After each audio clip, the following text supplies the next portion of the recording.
Good evening. The time is now 5:05 p.m. And I'll call this meeting to order. Vicki, could you lead us into the prayer, please? Dear Lord, we praise your holy name and we thank you for all your blessings. We ask that you send your Holy Spirit to guide the decisions made here today, that they are for the betterment of our court and our community. We ask for special blessings and graces on our commissioners and our court director, Mr. Liz. We pray for our troops in Iraq and their safety return. Lord, we ask that you be in a special way with the families who have lost ones in Iraq, in particular those families from our community. In the name of Jesus, we pray. Amen. Amen. Should we stand and give you lead us in the pledge of allegiance, please? Allegiance to the flag of the United States of America and to the republic for which it stands, one nation, under God, indivisible, with liberty and justice for all.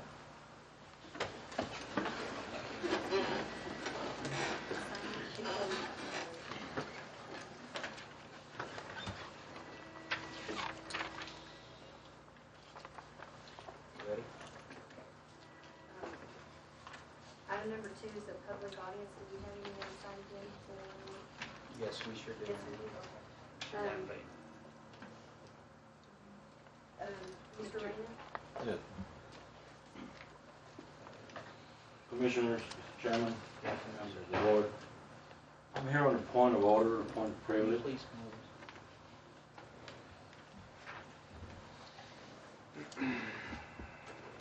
over. Mr. Chairman, members of the board, I'm here on a point of order and point of privilege, knowing good and well that this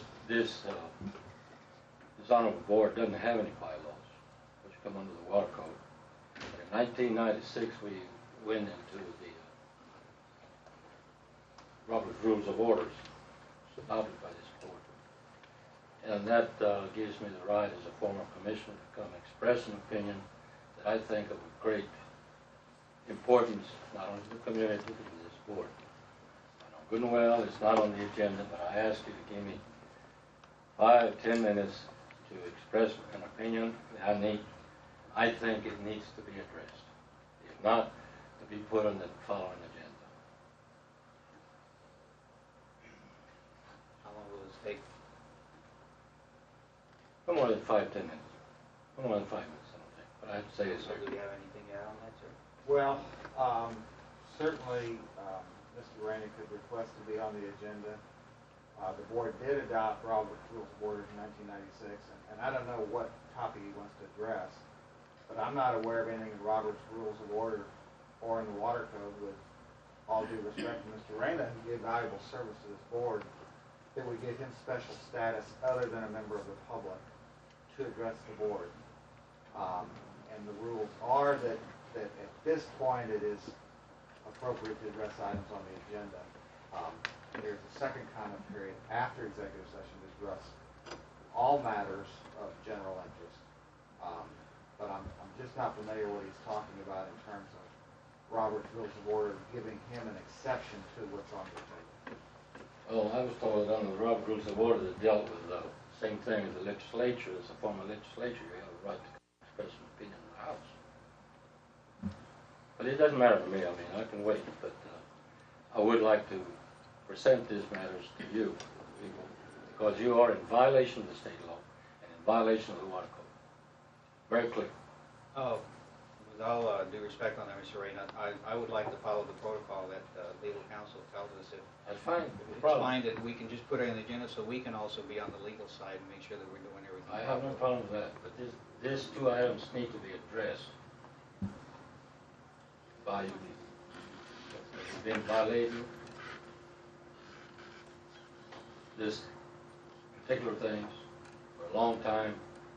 And if I would have known about this when I was Port Commissioner, I would have taken care of it. But unfortunately, the package that was prepared at that time did not contain this information. Part of it. The other information I have is very confidential. Take it up in the second session. We could do it after executive session, though. It's fine, I council said. have no problem with that. I just wanna make the board aware Absolutely. of where something's wrong. Good. All right, thank you. Thank you. We've been requested to take some of the items out of order. So we're going to skip to item number 5, and that is the presentation of Employee of the Month of June 2006. Mr. Chairman, members of the board, Mr. Lish. Our Employee of the Month has worked for the port for 5.5 years. She started as a receptionist and 3 years ago was transferred to the FTZ Overweight Permit Office. Last year she was promoted to the FTZ Specialist. Last month the Overweight Permit Office was audited for the first time by TxDOT. One of the recommendations made was to get registrations, TxDOT certifications, and other miscellaneous data from all the trucks entering the port. She managed to comply with all the directives despite some very unhappy truck drivers and completed the task in half the time. Not only does she run the overweight daily operations of the FTZ Overweight Permit Departments, she continues to help the marketing department, fills in for the port director when Vicky's gone, and is always there to help anyone when is asked. Thanks to the board's decision to reinstate the tuition reimbursement program, she has also returned to school and is working on her bachelor's degree. It is my pleasure to announce Letty Gonzalez, Employee of the Month for June.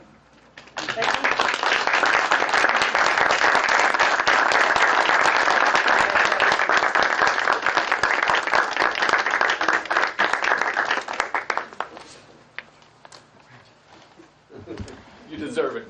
And she's rushed out. She's rushing out because she does have class this evening.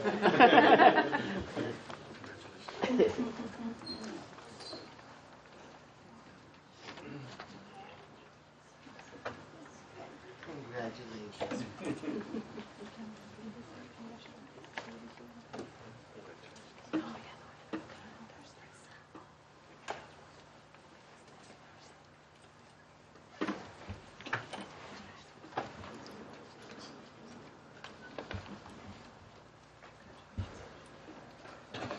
I just want to say one word. I'm very honored to receive this award, as I'm very honored to work for the Port of Brownsville. Thank you.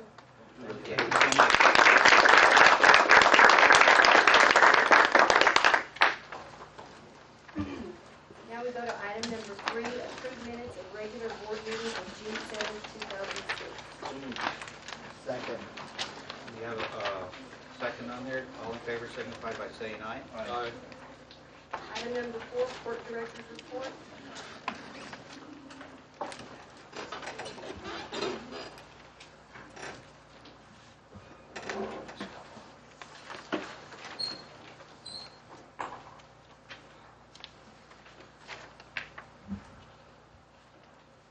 Mr. Chairman, good afternoon, commissioners and visitors. Welcome. I've been accused of having long reports, so I'll try to break that rhythm and make this short and sweet. It's hard to make it short because there's always so many exciting things going on here at the Port of Brownsville. You want to report on all of them, especially when they're good news. We overall are very pleased with our tonnage coming in, and I think I mentioned before, each month this year we're breaking last year's record. It looks like we're staying on that path. Looks like we are getting some extra tonnage from different commodities. We're looking at some more coal and some other things that are coming in, and we'll report to you in more detail at another time. We have, as an organization, tried to reach out. We keep using the word diversify and also us be a part of the community more. We were invited, and I gave a presentation to the Association of Maquiladoras last week, and that was a very good event. People come out. I think they must have had like 150 people there. Very interested in hearing about what's happening in the port, and we told them that we'd just been to Honduras on a trade mission and trying to do business with Central America. We're talking to a line that's coming in here. We hope in the near future to start taking containers, trailers, and Transmigrantes cars from here down to Honduras and Guatemala, and you know, also our feeder project feeder service that we're looking at to go from here to Houston, and that was of great interest to them, to the maquiladoras, as they are living the cost of fuel rising and how that impacts their overall shipping costs, you know, on a day-to-day basis, and looking for alternatives. And we think that this feeder service into Houston would certainly help minimize those costs, and it would start a service for us here at the Port of Brownsville. Our new chairman has certainly brought some new ideas, and one of the ones that he wants to see is a little more beautification in the port. So I will let you know ahead of time if you see anything that you need to clean up and make it look a little prettier. Do it now before somebody asks you to do it. But no, it would be nice where you can. Sometimes, you know, a tree, a shrub, or a bush wouldn't hurt, and you know, a little paint here and there always makes it more attractive. New tenants that come, anything that looks nicer will be a good thing for all of us. So we're all jumping on the bandwagon. Also, Joe Garza is looking at things that will help make the appearance of the port in all of its areas even better. Last week, the three commissioners, Chairman Arambula, Commissioner Masso, and Commissioner Zavaleta traveled to Montreal to attend the American Association of Port Authorities Commissioners Conference, and I understand it went very well. They were selected to go to a private dinner with the members of the Port of Montreal and some other people. So I'm sure that one-on-one they'll tell us about the good things that they have learned and can share with us here to make our team stronger, better, more understanding of what other areas have done, that is the things, the projects that have worked, and those that don't work, so we don't make mistakes and we don't invest our hard-earned and our tax dollars in the wrong way. The fishing harbor repairs are in progress, and Joe has reported to me today that they are you know, repairing a lot of the damage there. And I don't know, Joe, if you'd like to add any comments to that. We started with the repairs to the fishing harbor docks. We're replacing the decking and a lot of the cross braces and horizontal braces, diagonal braces. So we're moving along at a good clip. So. Okay. And this, some months back, we revisited, and we, you know, we're part of the association meeting, and one of the things they asked us is to, you know, help them out with you know, the deteriorated state in which their docks were down there, and we took their word, we took action, and you know, I think it shows the responsiveness, and that we still have some pilings to drive down there, some other things, but it's being taken care of, and I really thank Joe for also jumping in there and not procrastinating on that.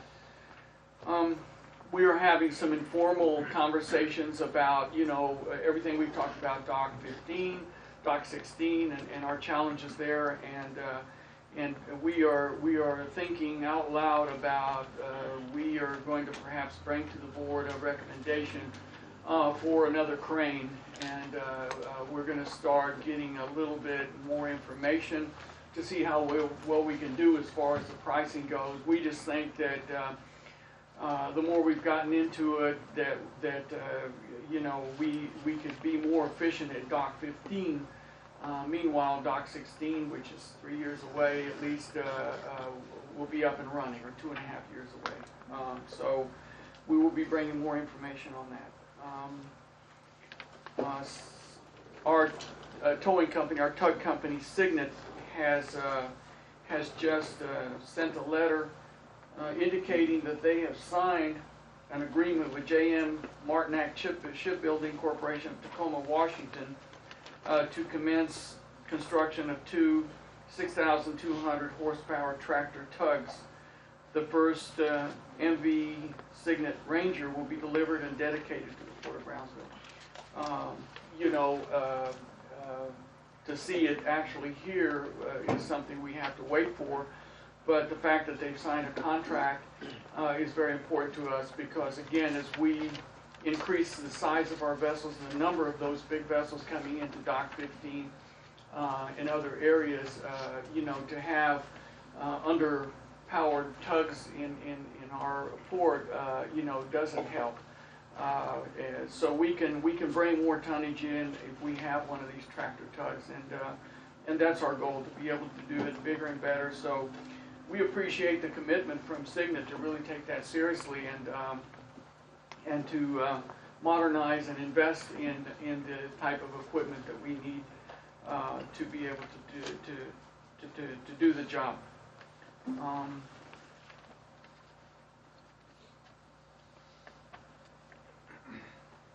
Okay, and I believe, Mr. Chairman, that's all I have to report this afternoon. Thank you. Thank you so much, Mr. Lewis. Item number 6, consider an act on proclamation honoring Vicky Mercado.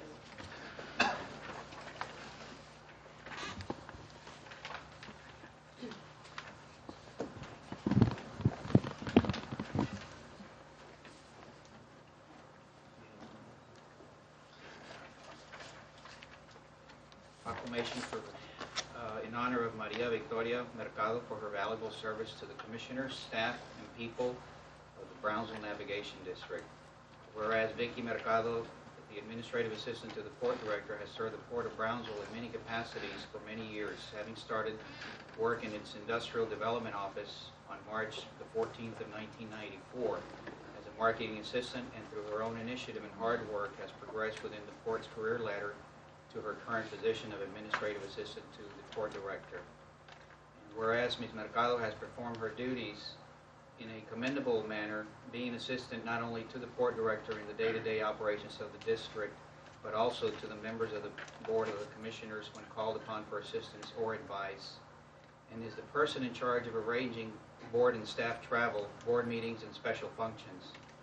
Whereas Ms. Mercado, on her own initiative, and realizing the importance of a formal education, has sacrificed valuable time with her family by attending night classes until receiving a Bachelor of Business Administration in May of 2001 from the University of Texas at Brownsville, and received the Scholastic Excellence Award in Marketing, Upper Division. And whereas Ms. Mercado is active in her community and serves as an ambassador to the Port of Brownsville by serving on Leadership Brownsville and is Vice President of the Public Relations and Area Governor of the South Texas Toastmasters Club, and has also found the time to arrange community and charitable events at the port, such as blood drives, the 2006 Florida High School State Champion Soccer Team, team fundraiser, and most importantly, the first annual Full Steam Ahead 5-kilometer run and 1-mile run walk. And whereas Ms. Mercado has ably taken on the task of editor for the district's newsletter, Full Steam Ahead,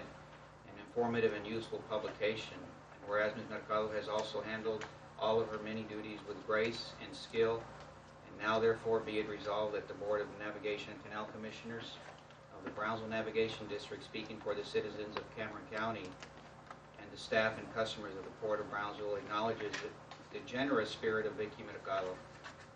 Her unselfishness and dedication to improving the quality of life for all citizens in her community merits our highest regards, and be it further resolved that an official copy of this resolution be prepared for Ms. Mercado as an expression of high esteem by the Board of Commissioners, adopted this 21st day of June 2006. Ms. Mercado.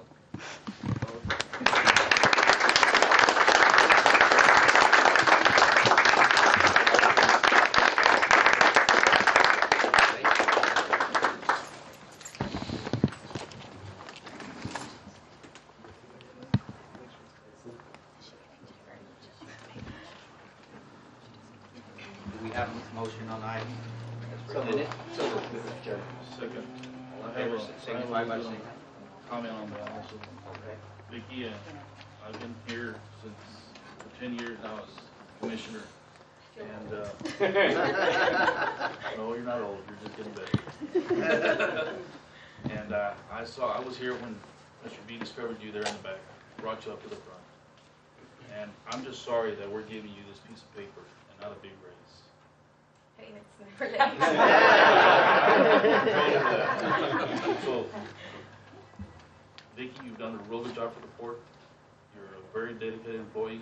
You're very, very loyal to this port. And I just hope that this grows on to everybody else that's here also. Thank you, Vicki. Very well said. I would like to say a few words. Thank you very much. It's been an honor working for the board and for Mr. List. I have been very blessed. I've had excellent mentors. One is gone. Some are still here, and one just refuses to leave. But nevertheless, it's been a great ride. I would like to share part of that resolution with every employee of the port because without them, I wouldn't look good. It's a whole team effort. So thank you very much. Very well said.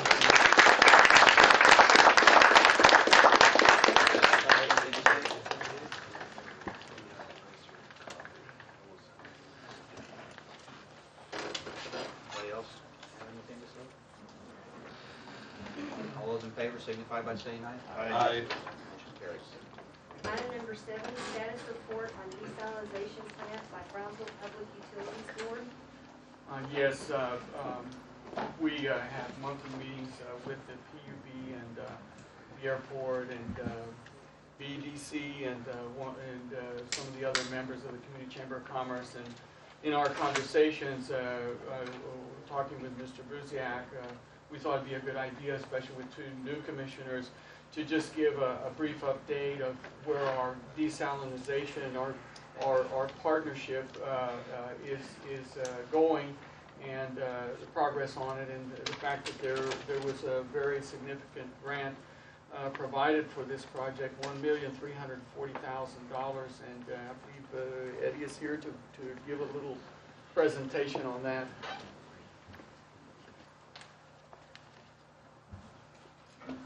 Mr. Chairman, members of the Port Commission, Mr. List and staff, thank you all for the opportunity to give you an update. First and foremost, certainly want to thank the Port because this is a partnership. While the Brownsville Public Utilities Board, in partnership with the Port of Brownsville and the South Most Regional Water Authority, submitted the initial application.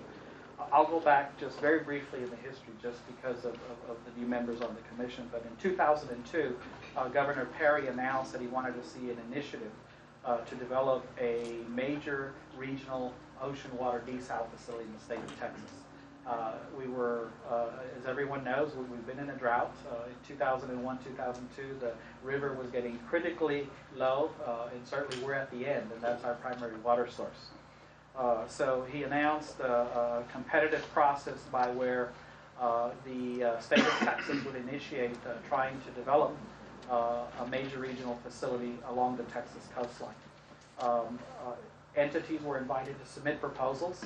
I will tell you that the port was quick to join this partnership initially, and so we submitted a feasibility proposal to the state of Texas. There were 9 proposals submitted. Out of that, 3 areas were chosen. One of them was the Brownsville area, another area was the Corpus Christi area, and the third area was the Freeport up in the upper Texas coast. Those were the 3 areas that were selected based on the review of the feasibility proposals. The Water Development Board went to the legislature to ask for funding to be able to take that program to the next step, and that was to develop pilot studies that would begin to take those feasibility studies and begin to develop them to really look at how feasible is it for the state of Texas to be involved in a regional ocean water desal. The legislature funded the Water Development Board's request, and so in this past year, approximately $2.3 million were made available to try to fund some of these studies. We got together and we decided that we were going to continue to attempt to get some of that money. The port also stepped up and said we'll continue this partnership, and so we submitted an application. The application was due with the Water Development Board on the 8th of March. As a result of that, they were on a real fast timeline. In April, they announced that they were ready to make an award on the state's behalf and decided to fund the Brownsville seawater desalination pilot project to a tune of $1,340,000. More importantly, it's the only project that was funded. the Corpus Christi proposal nor the Freeport proposal was considered, much to the chagrin of the Upper Texas coast. So we've stepped up to the plate. The total project on the pilot is approximately $2.3 million. Of that, the state is giving us $1.34 million. The balance of that comes in cash and in-kind contribution. The port's contribution is in-kind in that the location for the pilot plant is at the shrimp basin. We've got a 2-acre site that has been identified. The port has committed to provide that site along with the associated infrastructure that's on the site so we can develop the pilot plant. The value of that is approximately $10,500 or so.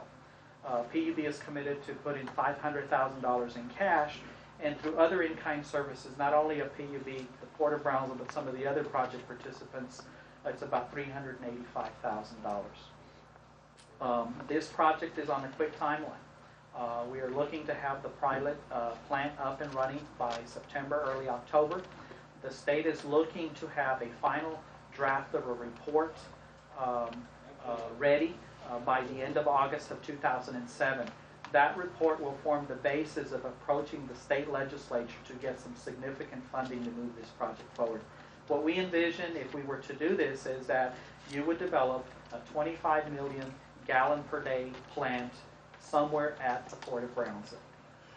That would serve essentially the water needs of Brownsville, but it also has a great opportunity to be expanded in the future. So this project could actually serve as a drought-proof, reliable source of drinking water for the region. So this project has a lot of upside. There's a great deal of support at the state level, the governor's office, certainly the Water Development Board. The effort that the port, the PUB, has put into it has been recognized as being the only one that was funded. So what will happen during this whole year is simply developing data as to how a plant like this can be developed. We envision a 25 million gallon a day facility costing about $105 million. More importantly is how much funding does the state need to put in, or the federal government, to make a plant like this a reality. If this kind of technology was affordable, you'd see them all over the place. But at the present time, this puts the Port of Brownsville, the Brownsville area, in a really good position to essentially be on the forefront of developing a major regional facility that has significant contribution by the state and federal government. So we're very excited about the project, certainly excited about the port's participation, and we're in the game at this time. At this time, we're the only ones in the game. So we certainly appreciate the support and the assistance that we've gotten from the port staff, and certainly the continued support by the port commissioners. So if you have any questions, I'd be happy to address them. Just to understand, and I know the significance, but why do you have to have a pilot program if perhaps this is already developed in other areas, the significance of it? A lot of it is because it represents a new initiative for the state of Texas. And the characteristics of our water, the characteristics of our environment may be entirely different than we find on the West Coast or on the Florida coast. And what this project is designed to do is to develop those types of characteristics in real-time data that can be used to say, okay, we may have issues. I mean, we have a super saline body of water here. In fact, it's, from my understanding, one of the most super saline in the world.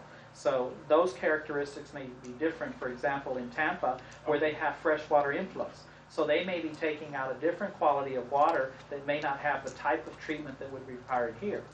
One of the things with the pilot project that we will determine is whether or not the water will come from the channel of the port, or whether or not it's more feasible to actually use the water directly from the Gulf by running a pipeline as where your intake will be. So there's a lot of data that needs to be collected to determine whether or not a project like this would be feasible. And more importantly, in order to make it affordable for our community, what does the state have to participate? How can the federal government participate? Because there's no way we could take a project on our own. It's just simply not cost feasible. Now, we were all dying of thirst, and we're willing to pay $5, $6, $1,000, then we would have no choice. But we do have other water supply, surface water, and of course the groundwater, which the Port of Brownsville is also a partner in the Southmost Regional Water Authority. this does represent a new significant major departure from the traditional reliance on the Rio Grande.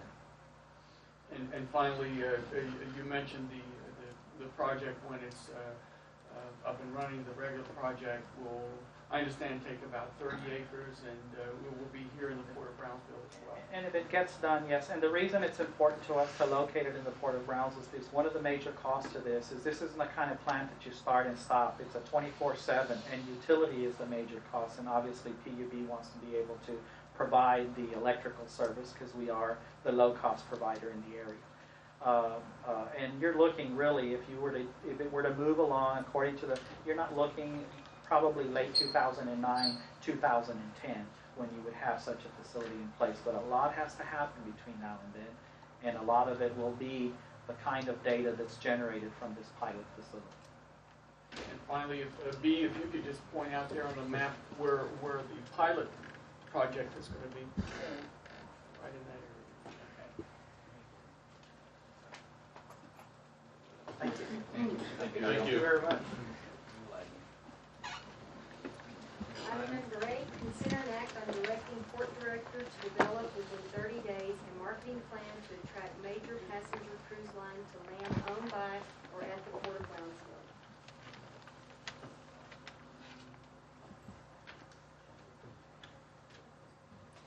Mr. Chairman, members of the Commission, Mr. List, I think the time is now to get serious about attracting passenger cruise line terminal to the Port of Brownsville.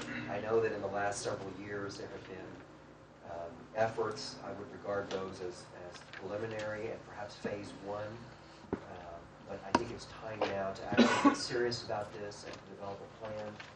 We received some news recently in the last couple of weeks that we have a title commitment now to this land that was in dispute between the county and us, this land in Port Isabel. We have a formal title commitment from the title company that tells us that we own this land. That land has always been envisioned by us to be used as a cruise line terminal. We have the asset, we have that land, we have the region. We're certainly closer to the Caribbean destinations that shipped out of Galveston depart for. We have the island that we can partner with in a land and sea type venture. We have Matamoros that we can partner with as well in the international package. We have customers. I've spoken to people in the hotel and motel industry in Brownsville. We have customers for Brownsville hotels coming from Corpus as well as northern Mexico and all the areas in between. We're set up to develop this. And, one day, several years ago, somebody in Galveston decided that they should build a cruise terminal in Galveston. And I'm sure people thought that that was an outlandish idea. There was always Miami to cruise out of. But somebody had that vision and stuck with it. And I believe Carnival was the first line to come in and yes, build. Carnival and then Royal Caribbean. And then Royal Caribbean. And I know Commissioner Cristiano has cruised out of Galveston. The time is now to have this vision and to do this. You mentioned, Mr. List, about diversification. I agree with that. We should be a diverse port. We are a steel slab port. Dock 15 and Dock 16 will help that. We try to become a container port. Dock 16 should help that as well. Our bridge should help with the steel slab industry. The component of our economy that we have not scratched the surface on is this component, which is the entertainment and tourism aspect of the Port of Brownsville. One of the things that we learned in Montreal, in the Port of Richmond, the Port of Cleveland, is that just because the land is on port property does not mean that the investment must be a maritime-related business. The Port of Cleveland, for example, is helping to partner in the construction of the Cleveland Cavaliers professional basketball team workout center. There's all kinds of approaches that we can take, but this is certainly a venture that we can get our teeth into. One of the reasons that we hired Mr. List was precisely because of your background in Tampa and Miami in the cruise line industry. This is a win-win proposition for everyone, from South Padre to Altamira, north to Corpus Christi. So I would hope that we get on this right away. have commissioners involved in this, have you involved in this personally, Mr. List? And I would make a motion to the item that's presented. Could I add some comments? Yes, sir. Real quick, I certainly agree that unfortunately we get distracted with all of our other priorities, and this should be a top priority. We did jump down to C-Trade in March just because we certainly know that there's a need to move forward with this, and you are right. The Galveston is a prime example of probably an area that wasn't designed to be a cruise port, and they pulled it off in a big way, and hats off to them. And yes, my experience and exposure in my day-to-day dealings with the different lines at the Port of Miami show you how dynamic that business is, how rewarding it is to the ports once you can get it up and running. As far as revenues, you have 3 streams of revenues there: your dockage, your passenger wharfage, and your parking when you can get the business in place. And then, of course, what really changed in the business from being more traditional, which was what you referred to, Miami and some of the cross-Atlantic cruises through the years, through the decades, is more breaking that, and 9/11 did a lot of that. It changed the desire of people to be on an airplane, and therefore what you call the drive-to market really changed. And areas that thought they would never participate in the cruise opportunity, all of a sudden started jumping in. So we see a lot of changes. It's still time for us to get in there. My concern, of course, is as we go forward with our Doc 16 financial commitment, and we're struggling a little bit there, that I think that within this study we need to be considering a partnership with somebody, maybe one of the cruise lines that would see us as a focal point. I think for cruise we offer something very unique, is that we are on the border of another country where they could make a port of call here, and people could go to Matamoros or could go to Monterrey within, Matamoros within an 8-hour for a port of call, and then we have South Padre Island, kite surfing, all these other things that is what people really come to experience. So our ground activities would be very attractive here.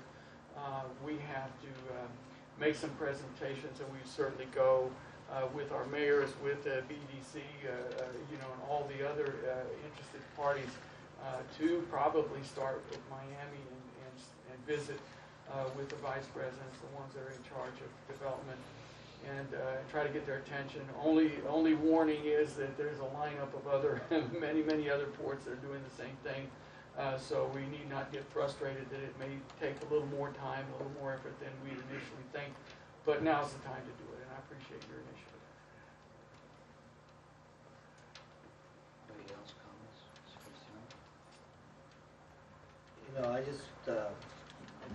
I would love to have a cruise line out of here, like I think everybody would. Is it 30 days to come up with a plan, a marketing plan on how we're going to proceed to get the cruise line sufficient time for you to come up with a good plan for us and move forward, or? Well, they say a project, if you pay a nickel, you get a nickel project, and a 30-day project, I think, I will say I will try to jump in there and do something, and just with the understanding, may come back and ask for an extension, depending on how broad we do it. And as you get into it, we can see, we just want to do the basics and see what our immediate opportunities are. Maybe we just, and I've talked about this, just want to, we have the depth, we have docks, we could throw up a tent if somebody was interested in coming here and shuttle people out on buses. It's doable, other ports have done it, so we need to get really creative and whatever works, and then based on whatever success we have, then we can see how much commitment we can financially put into a terminal and so on. But I'll take a stab at it in 30 days and see if what you're thinking and if everybody agrees, and then If I do need a little more time, I'll come back and ask for that. Do you have a motion? Is there a motion? Yes, I make a motion. Second. I just had one question regarding has there been a feasibility or assessment study done on the area here as opposed to Galveston? Because I understand Galveston, the magnet would be Houston, obviously, and we're completely different economic areas in Brownsville. And I'm just thinking, where would all the folks that would be using the cruise lines have, number one, the monies to be paying for all this, and where would they be coming from? There's no Have we doubt thought about that. Yeah, I thought about that. There's no doubt that not everybody in an area cruises. I think in the United States, only it used to be like 11 or 12 or 13% of the population ever cruised. It's a pretty new market, and it's untapped. Is why the cruise lines think that they have a lot of future, and all of us certainly have an opportunity. So it's a certain part of your. But if you look at Monterey, they have 2 million people over there. And everybody has credit cards, and if you want to do something, you go on a cruise. So I certainly think, without having facts and figures in front of me, that we certainly have an opportunity, and there are enough people between Matamoros and so on that probably are already going to Galveston, and the fact that they wouldn't have to drive that extra distance, and they could stay in a little hotel here the night before and then go catch their cruise, I think there's a great opportunity, a great market opportunity that we could exploit right now. I think we need to move forward. I'd just like to see that your marketing plan includes the northern part of Mexico, Monterrey, Reynosa, Matamoros, as well as South Texas, including the areas of San Antonio and Austin, because those are big markets, and we can attract customers, possible clients from those areas. Instead of going to Galveston, they can come down here, and I think that we got Mexico, which is an incentive, as well as South Padre Island, and we need to get those.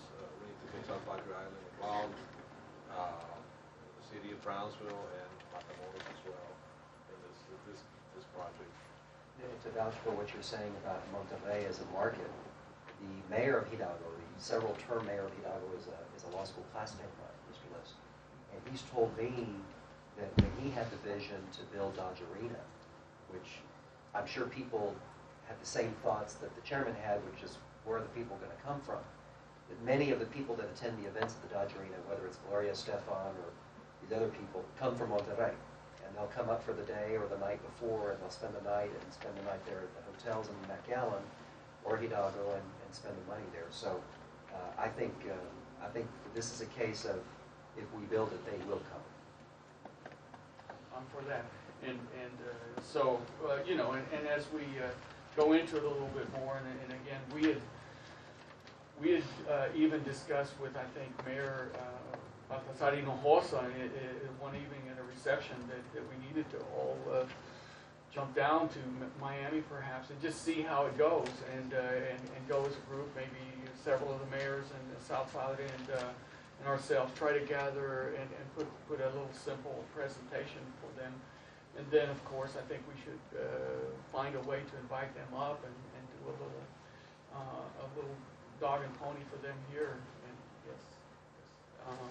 Also, as a member of the Brownsville, I sit on the board of the Brownsville Convention Chairs Bureau.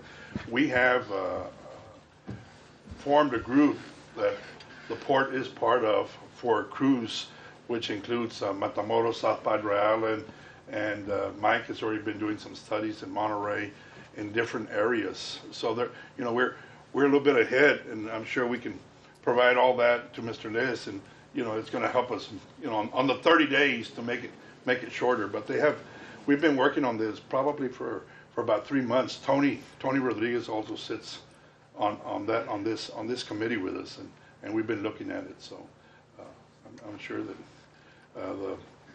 our mayor and the Matamoros mayor and South Padre Island are all included in it. We have a motion on item number 8 by Commissioner Zavaleta and a second by Commissioner Cristiano. All those in favor signify by saying aye. Aye. Motion carries.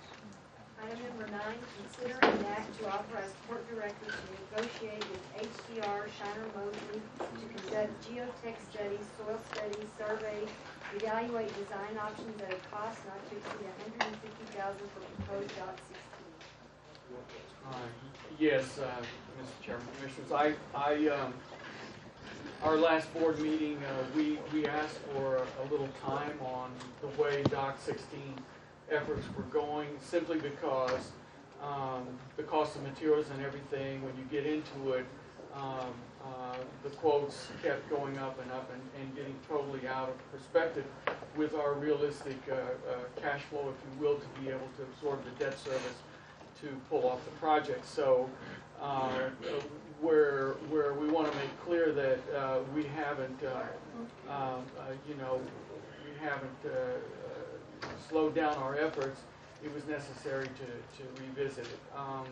I've had several meetings and actually walked the area, tried to brainstorm and see what options we have to go forward in a manner that we can economically afford it.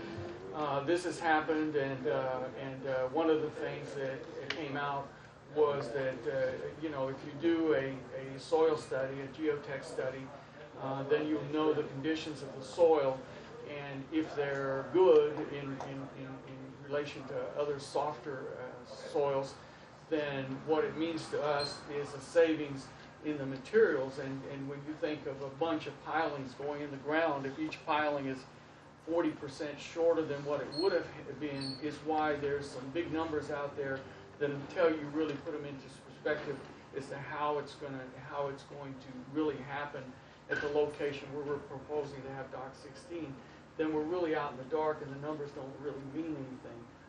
We still think it's going to be, like everything else, a bigger number than you want it to be. But our hope is that the ground is pretty firm there.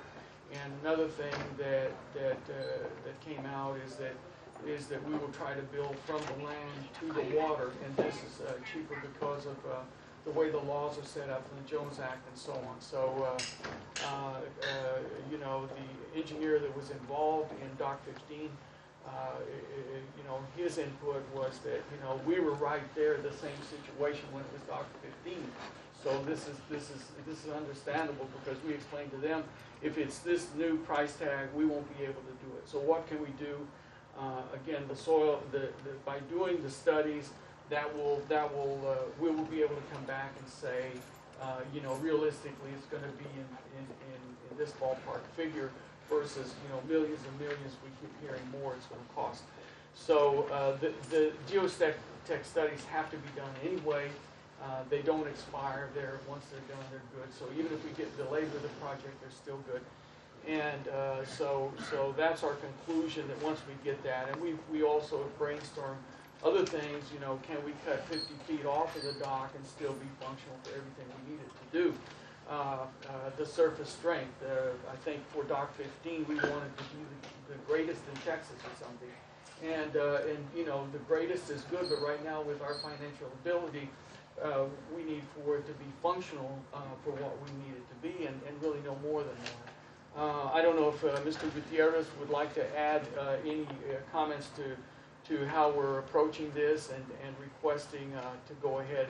And also by going ahead with this, as we talked about, and concerns of Commissioner Zavaleta, we will be staying on schedule by doing this. So. No, sir, I think you pretty well covered it all. I think the main thing in here is that whatever we invest in here, we're not going to lose, because it's the studies are fairly permanent, and we'll be able to use them whenever we decide to go on them. And I'm sure that your idea here is to go on a kind of a phase type of thing, and look at the feasibility when this comes out to see where the money's come from, and then we'll go from there. I have a question on this. Sure. Based on the way that we can ask for RFPs of engineers, is there, if I understand correctly, you can't ask for the lowest cost. That's illegal to go for lowest bid on engineering work. That's correct. Okay. Could we ask for could we go out for an RFP for a design, contest for a design of a dock? And we send it out, that they have to actually design what we would build, where that gives us a better handle on, depending on the design, it'll be, obviously we'll know whether it's gonna be a cheaper design or not. Well, I think that one of the things that we can do here is, of course, you're not gonna find any engineer in an RFP to go in and invest money to do a geotag on this thing.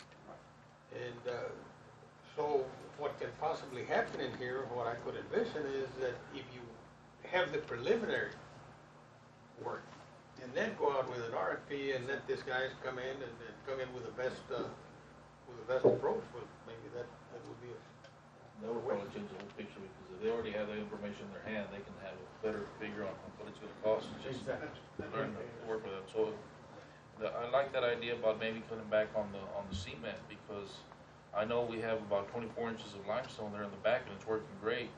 So we could probably just cut some of the cement out and put more limestone up there, and that would probably get us started for the first phase also. And exactly, and experience has told us, and I guess when the Dock 15 project was in play, everybody was concerned about that, but that works for what we're doing very well. So let's do it again and save all that money. Joe Garza get out his dump trucks and everything that we can do in-house. We're going to try to do it and cut costs. It's either that or we don't have a dock, and we certainly don't want to back off on this one. It's our bread and butter, as we've mentioned several times. And so absolutely, and Nino is correct in saying that's another thing we achieve by doing the study, is that it puts us in a position, then we can decide if we want to just stay with Shiner Mosley, and because they did the other project, they're most experienced, they're more savvy in how to cut corners and save us on all of this, or do we want to, we'll have that choice to make after we get the studies. It will apply to anybody. So moved, Mr. Chairman. All those in favor signify by saying aye. Aye. Mr. List, how long will it take to get the study done? I'm not really sure, I don't know, Hector, you can give us a guesstimate? The geotech stuff, I'm thinking a couple of months, or is it less than that? Probably 60. I would say that the geotech probably can be accomplished within 4 to 6 weeks, and then the conceptual design study, so 3 to 6 months. Item number 10, consider an act on attending the American Association of Port Authorities Fall Conference in New Orleans, Louisiana on September the 10th through the 14th, 2006. I believe traditionally the Port of Brownsville has attended the fall conference of the American Association of Port Authorities, which I've always felt is their major conference. It's the one that you get the better programs and the better speakers, if you will. And it's always a good time for networking, both commissioners and executive staff members. So I certainly recommend that we do, assign a few budget dollars for this purpose, because I think it's very rewarding. We went to Tampa last year, and it was a very good event. They go all out. This year it's in New Orleans. I think that's a fairly economical flight over there from here, so it should be reasonable. I recommend it. Mr. Chairman, I wanted to share with the rest of the commissioners and staff about an experience the three of us had in Montreal recently that speaks to the character and the quality of your contacts in this industry, Mr. List. He had told myself and Commissioner Masso to be sure and say hello to the Port Director of Montreal, who was the host for this event that we were at. And of course I did, and at a reception for the entire group, I don't know how many people were at the conference, but it was quite a few. And later that evening, I believe Commissioner Masso and the chairman were out looking at some exhibits, but the Port Director of Montreal came up to me very discreetly and extended an invitation to myself and to our chairman and to Secretary Masso to accompany them at a reception that the Port Director of Montreal was hosting 2 days later. And we went, and I was happy to say that the Port of New Orleans and the Port of Brownsville were the only two ports there and invited to that event. The other two ports were Port of Vancouver and Port of Montreal. And it made me realize again the depth and the breadth of your, how well liked you are in the port community. You make me blush. In the port community, Mr. List, because that was a very special invitation that they extended to us. And I think it's important that we maintain a presence of not just the port director, but commissioners at these functions. I know I benefited from it, you know, being able to network with these people, and who knows, you know, maybe one day we'll need another dredge on an emergency basis, and we'll call up Mr. Lagrange in New Orleans, who was at this reception, and he'll provide it for us at his expense, on his time. So I think it's important that we, as many of us that can attend, attend. I just like to add that the function we attended in Montreal was very enlightening, very educational on my part, and they're very, very professional individuals, and we sat there and listened to all kinds of presentations regarding the environment, administrative procedures, federal monies, and so forth, and certainly from my point of view, it's something that we can utilize when we sit here and make decisions down the road. So I definitely think that even the trip to New Orleans is something that's going to be very beneficial for everybody. So moved, Chair. All in favor, signify by saying aye. Aye. Item 11, consider and act on consulting contracts and work contracts. Item 1, PPS Consult, an invoice dated June 1st of 06 in the amount of $18,000. Second. Those in favor? Motion carries. Item number 2, Millennium Group LLC, invoice dated June 1st, 06 in the amount of $10,000. So moved. Second. All in favor, signify by saying aye. Motion carries. Item number 12, consider an act to enter into a feasibility cost share agreement and project management plan with the United States Army Corps of Engineers on the port deepening study project. Chairman Alhambra, Commissioners, good afternoon. Oh, the item before you is the first step in beginning and working with the United States Army Corps of Engineers on the port deepening feasibility study. For the benefit of Mr. Chairman Alhambra and then Commissioner Master, let me give you a quick background. This is a project that the Navigation District has been pursuing for several years. Started back in 1996, where the House Committee on Public Works adopted a resolution for preparing what is called a reconnaissance study, an 905B study, to investigate the possibility of there being a federal interest in the widening and deepening of this study. It wasn't until 2003, 2004, in which $100,000 were appropriated by the Appropriations Act of 2003 for the Corps of Engineers to begin that study. That study was, the 905B study, was completed in September 2004, and it basically recommended that there was a federal interest in pursuing the feasibility study for the deepening and widening of the channel.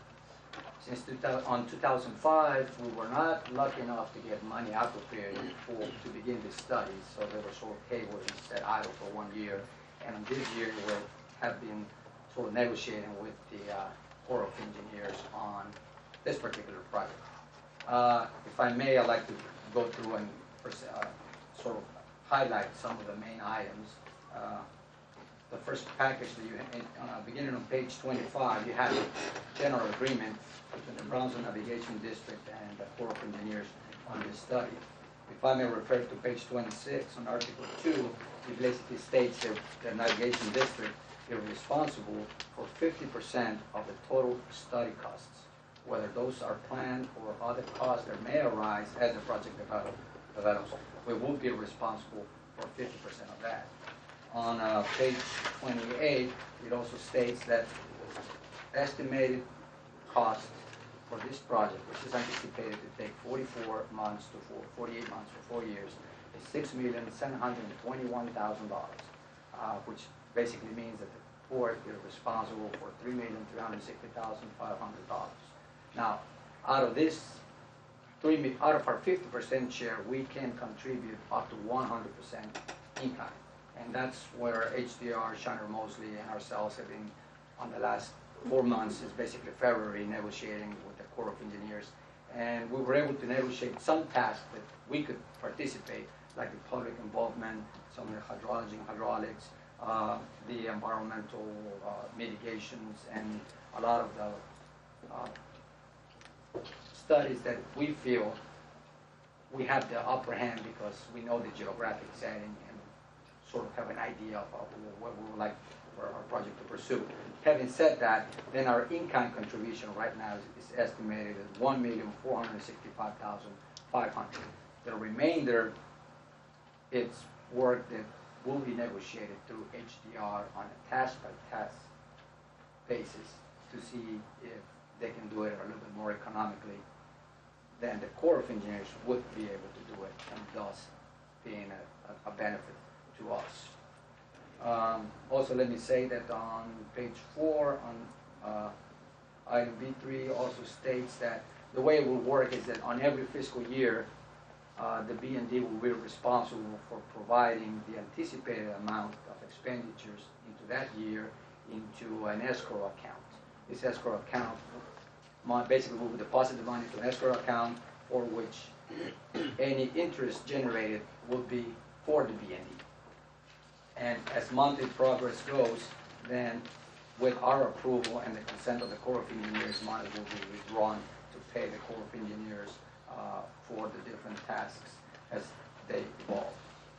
There's also on page 32 a certification regarding lobbying activities that we probably are most likely need to submit, since we do have some lobbyists. The other attachment is basically the PMP. It's a very dedicated document. It's sort of the Bible. It looks at all the aspects of the study, from the socioeconomics to the engineering to the environmental. And so it is a very detailed, and I'll refer to page 112 of your booklet.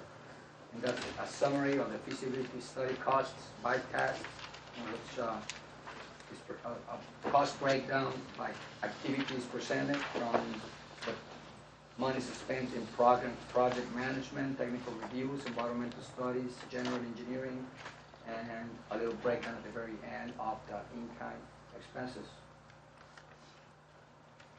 Appendix 1, it's the 905B study. And on page 139, it's the schedule and a Gantt chart regarding the completion. Right now, it is a 44-month study, and it's anticipated it will be completed on September of 2010. Is there still room for in-kind for the port besides of what's already been looked at?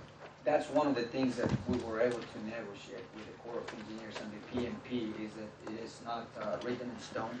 It is a live document, and as we go along, we will be able to negotiate and move tasks.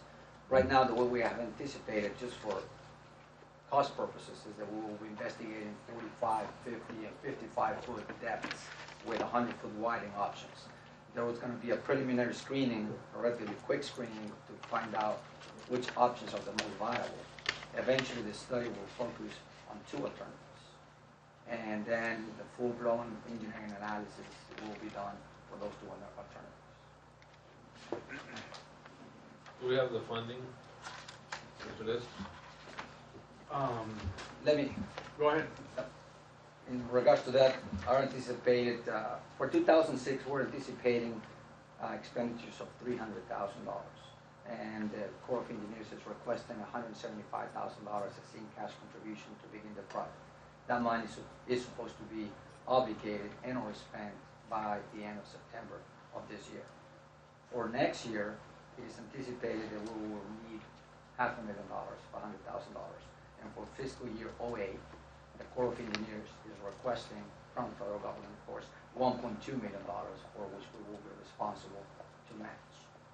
Now, one of the interesting ways that the Corps of Engineers works on this particular project is that we must ensure that money is appropriated to this project.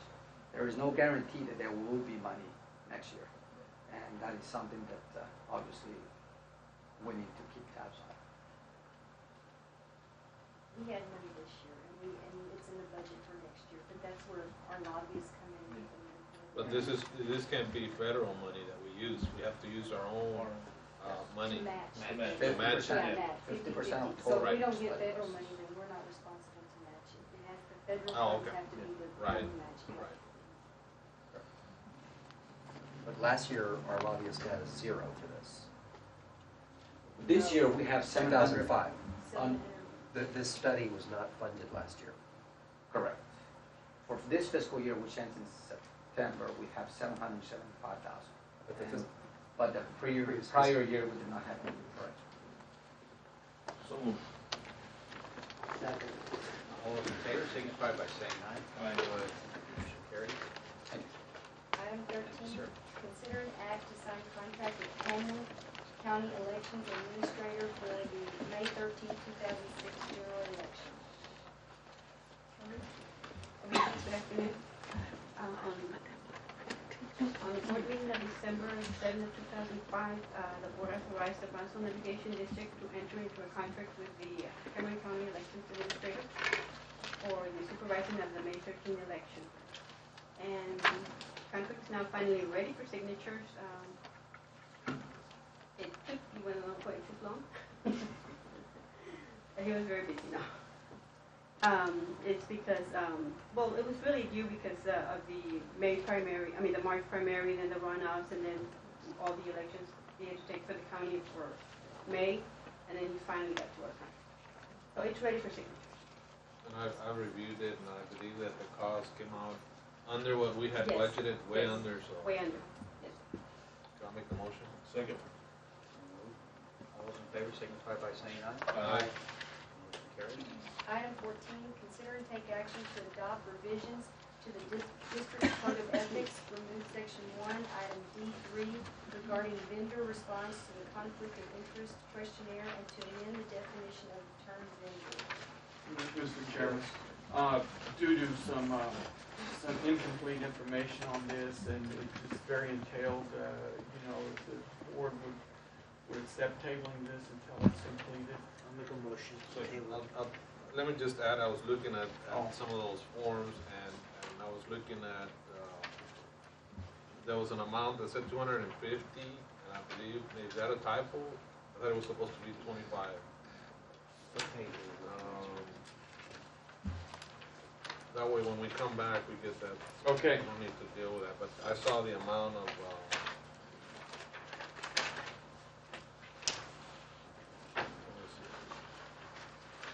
there were several, on page, the Code of Ethics 183, and item 1, the last sentence, it's got 250. And all the amounts referring to gifts state the value of 250, so it should be $25. Okay. And just, Mr. Chairman, as we discussed in Montreal, I do have some proposed changes as well to the Code of Ethics that I'll be submitting in our next meeting, so perhaps it would be good to take all these up together at the same time. Our Code of Ethics is up on our website now in its entirety. People can go to it and download it to their computer, and we invite you to do that. Do we have a motion? I have a motion, I'll move to table this consideration of this item. Do we have a second? All those in favor signify by saying aye. Aye. Motion carries. Item 15, consider and take action to approve renewal of windstorm coverage through Texas Municipal League with a premium of $202,749, and to authorize staff to hire and authorize the engineer to inspect certain of the district's buildings in order to issue windstorm certificates. Okay. This is our windstorm coverage, and it is for $202,749,000, but it's also for a total of $347 million. The total coverage. In previous years, we've had like a quota of like 10 million coverage for storms per season. And this is, it really increases quite a lot the coverage that we have now, and also covers all our listed buildings. Is this the same, has the cost gone up, or is this the same as The cost last year, or? is gone very little, it's gone up a little bit, but it has more coverage. Okay. But the way the municipal rate works is they quote us a rate, and then at the end of the year, then they adjust those rates depending on the amount of claims and things like that. So that could be adjusted. This will come down because of some of the values. When we get these certificates, some of those costs will come down. I think the dome share building is still on there, so some of the bigger buildings around there will come off. Let's just get that effective date as soon as possible because we are obviously hurricane season. No, we have it. We have it. We have it. It's already Yeah, used. yeah. This is ju- okay. Oh, well, So moved. it'll be when the building is. Do we have a second? I'll second. All those in favor, signify by saying aye. Aye. Motion carries. Item number 16, consider and act on the following leases. Item number 1, Oil Patch Fuel and Supply Inc., new lease. Mr. Chairman, Commissioners, request to table this item. So moved. Second. All those in favor, signify by saying aye. Aye. Item number 2, the Deli Group Inc., first refusal.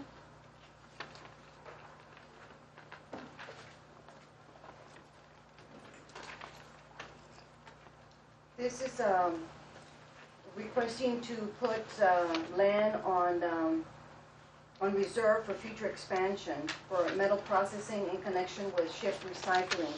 The area is, Badoli is leasing here, and they have requested to put a right of first refusal on this land and this parcel here. And the rent will be $14,763.60, and this is based on 10% of the value of this property. This first refusal is ready for the board's consideration. Mr. Chairman, just a general comment. As we move forward and get more into, the direction of the direction we want to go with our properties and so on, and as things fill up more and the waterfront, the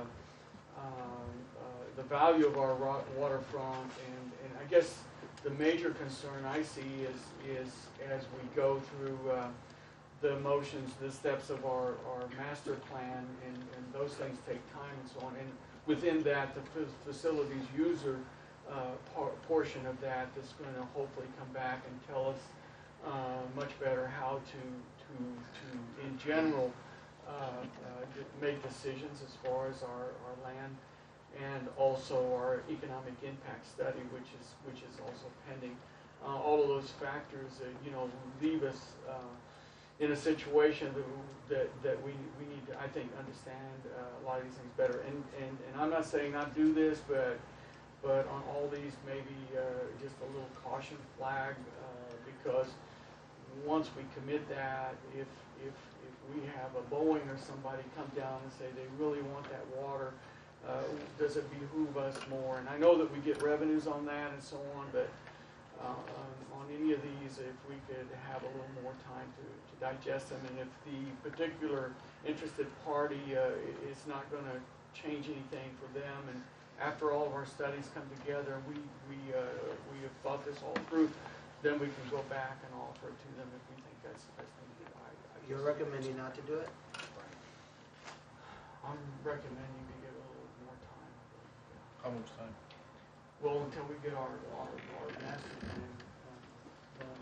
But that's right on the waterfront, what they're proposing to do, right? That's right on the waterfront, and it's quite a bit of area on the water. My only concern is really the fact that traditionally we have always gone ahead and approved this without thinking about it, and because the port does get money off of it. And I understand that, and that's. And the one thing I don't want to do is I don't want to start a policy right this second where it's somebody, the Dolly group is asking to get the right for first refusal, and they're the first ones that we say no, and then tomorrow there's another piece of land somewhere else, and we go ahead and approve the first right of first refusal. So if we go ahead and do this, I would be okay at just go ahead and table this. But I really would like to have a plan in action where that's what we always do.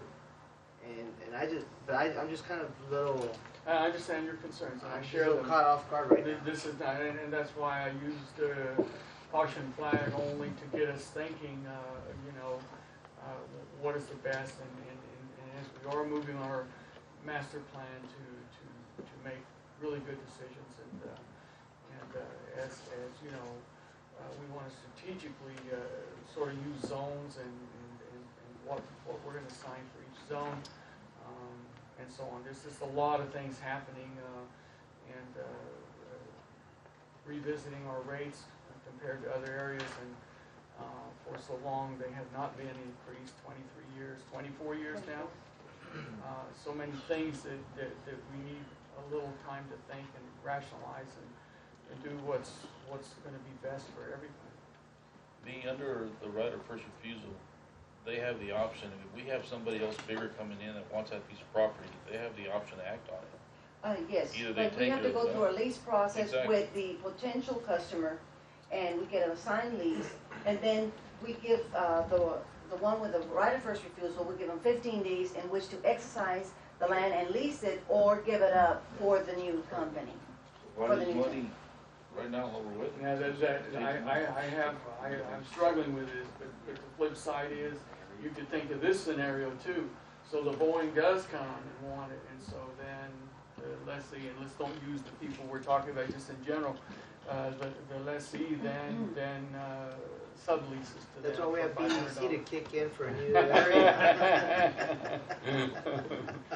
Just a cautionary comment more than anything. That's why we got a lawyer, they're not gonna sublease. Get it taken care of here. So moved. Any other comments? You're moving on what motion? To table? No, I don't want to table. Why leave money on the table? I thought Commissioner Cristiano had made a motion to table. No, I didn't make a motion. I just comment. I'm just caught off guard telling this company no. And I know It's a that general comment, it's not about. I know it's not about They're them. good friends of ours that we. I would rather have a plan in action that we can go from that day forward. That way, when they want to negotiate with us about doing the right first refusal, they know what what the rules are. I just feel weird changing the rules of the game in the middle.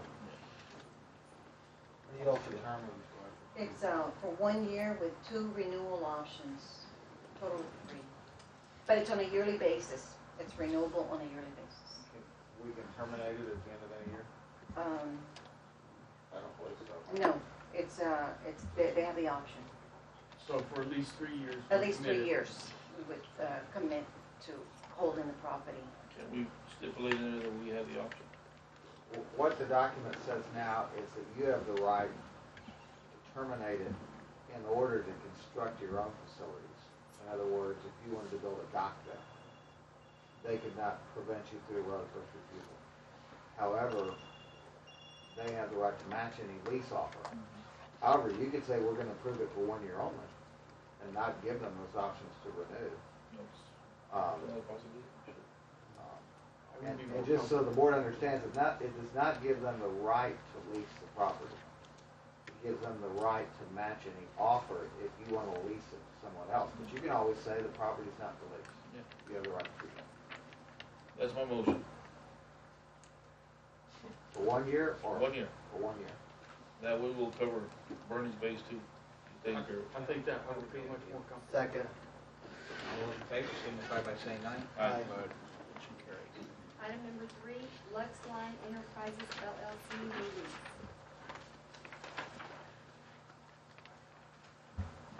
This is a company that will take over Cajun Emporium. It will terminate this lease, and it will be effective the 22nd of this month. It's for 1 year with 2 renewal options of 1 year. The purpose is to store, restore, sell, donate it, and purchase boats and equipment. This contract is ready for the board's consideration. It is ready, and I have a release for Cajun Emporium of this facility, and this is at the Fishing Harbor. Do we have a motion on this? Second. All those in favor? Aye. Motion carries. Item number 4, Cajun Emporium Inc. release. That was subject to the board approving of a new lease to So us. moved. Second. Item number 5, Argo. Oh, I'm sorry. No, motion carries. Item number 5, Argo ES&H Services LLC release. This new lease to Argo will terminate and replace BND contract 3439 to Felipe Coronado, doing business as Coronado Diesel Repair. It's for the purpose of to store automotive equipment, and this lease is ready for the board's consideration.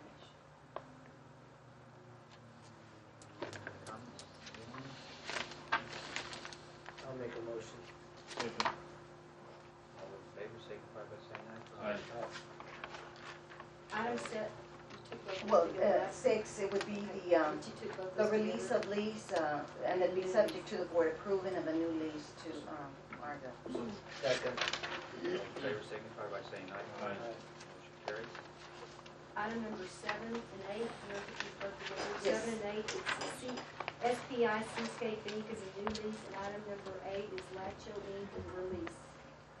SPI will terminate and replace BND contract 3415 to Lacho Inc. It is to be effective July the 1st for 1 year with 4 renewal options of 1 year. The purpose is shrimp boat docking and storage. And this new lease is ready for the board consideration and a release to Lacho Inc. So moved. Second. Second. All those in favor signify by saying aye. Aye. Item number 10, Transmontane Product Services Inc. amendment and consent to sublease. This amendment allows Vallejo Logistics Operations LP to connect their pipeline to Transmontane and for the purpose of conveying liquid petroleum products to storage tanks owned by Transmontane. Transmontane will pay on a monthly basis 6 cents per barrel for any product entering the leased premises, and including any portion of the premises subleased to Vallejo via the Vallejo pipeline, leaving by pipeline, truck, or rail cars, except for any product leaving the premises by pipeline through the public docks, and that would be the tariff rate in effect. Rates shall be reduced to an incentive rate of 4 cents for all product over 4 million barrels in any 12-month period, beginning on the anniversary date of this agreement. We also have a consent to sublease to Vallejo. Transmontane is requesting to sublease to Vallejo a portion of the lease site in order to connect the pipeline. So I'm asking the board approval of an amendment and a consent to a sublease. Just had a question, Ms. Rosenbaum. You mentioned that this was Transmontane is going to pay the district a monthly basis of 6 cents per barrel? Per barrel of all product that goes through that line. That I understand is a much better rate than other ports, by far, than other ports. We measured against Houston, and I think Corpus Christi, right? And when we initially instituted that, it was very unpopular, but now it's being accepted, and we're very happy about it. Make a motion. Have a second? Second. All those in favor signify by saying aye. Aye. Motion carries. Item number 10, Sunshine Cement Inc. The backup to this agenda item is on page 198 in your packet. Sunshine Cement Inc. currently has an executed floating cement terminal and truck loading agreement with the Port of Brownsville, which I had attached in your backup. Any agreement under Article 19, right to terminate, and states that Sunshine Cement has the right to terminate within a period of 24 months after the execution of the agreement. unless they begin physical construction or waive their right to terminate in writing before July 7th of 2006. Sunshine Cement has written a letter, which is also attached, exercising their right to proceed with their project, but is also requesting an extension of the commencement of the 5-year term and associated payments from the July 7th date to on or before April 1st of 2007. In the event that BND agrees to grant this extension, Sunshine Cement will agree to modify Article 5.2 under the caption Court Option to Pursue Other Business by reducing their written response time to the court from 90 days to 45 days in the event that the court has received a bona fide offer from a third party. Based on the revenue that this will generate, the possibility of a long-term relationship, and an outstanding recommendation from the Port of Stockton, where they're currently located, I recommend the board approve this and the extension is granted. I have a question. Why is Mrs. Emart handling this lessee as opposed to Mrs. Rosenbaum handling all the other lessees? Why are you handling this? This is not a land lease. It's a floating terminal, and I was in the negotiations for this from the conception. So. Why isn't it handled through the normal channels? Do you know, Mr. Bliss? Is that the way it was before you got here? It was, and as she said, she was in that negotiation all along. But it's kind of unusual that one staff member would be in charge of one particular lease as opposed to through the ordinary channels of the lease department. Well, it's just not, it's not a land lease. That's what Mrs. Rosenbaum does. She does land leases. Right, and this is a part of it. I was going to, I don't know if you had a, I was just going to add to that, and I think we discussed that a little bit. I think the interesting, and I personally did talk to the Port of Stockton, California, for some concerns that Commissioner Casaleta had. I think we cleared all those up. They have not only security that anybody to access Sunshine Cement at the Port of Stockton through their main gate, but also they have a second level of security which is access directly into Sunshine Cement. They speak very highly of that company. I was very impressed with their comments. They pay their bills, they're on time. The improvements that they've made there have been excellent.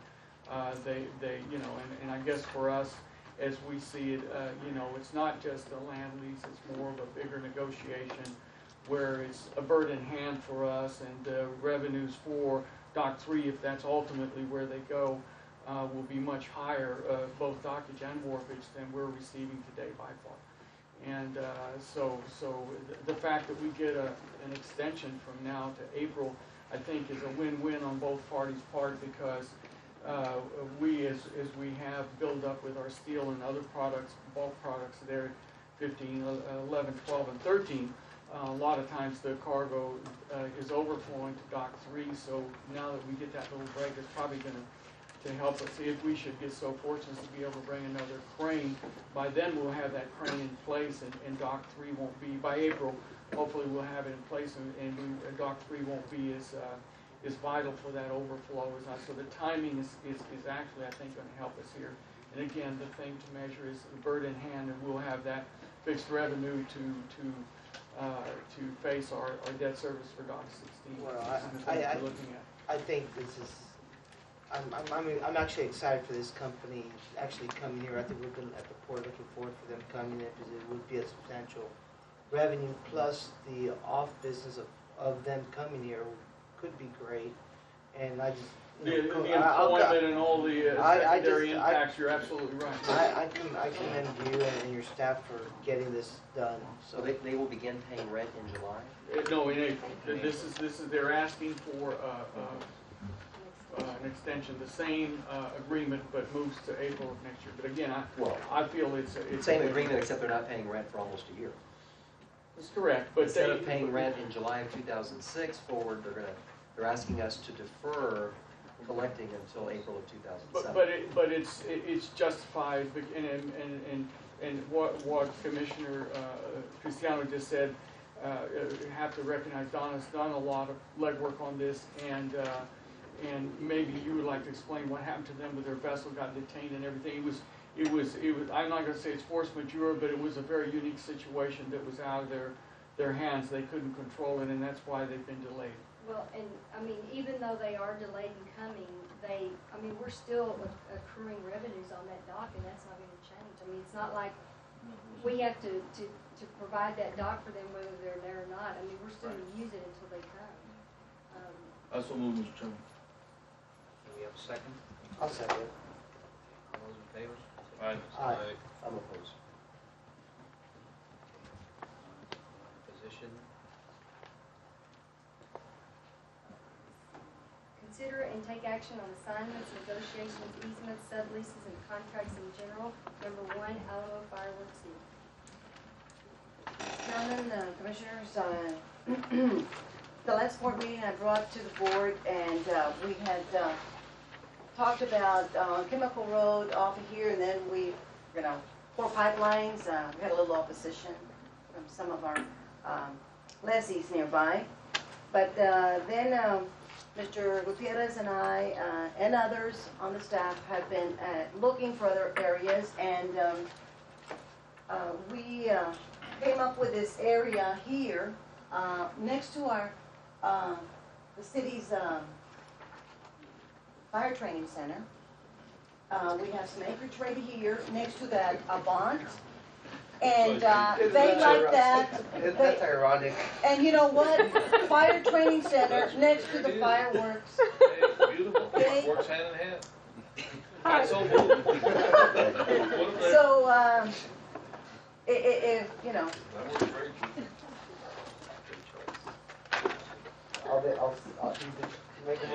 I'll second.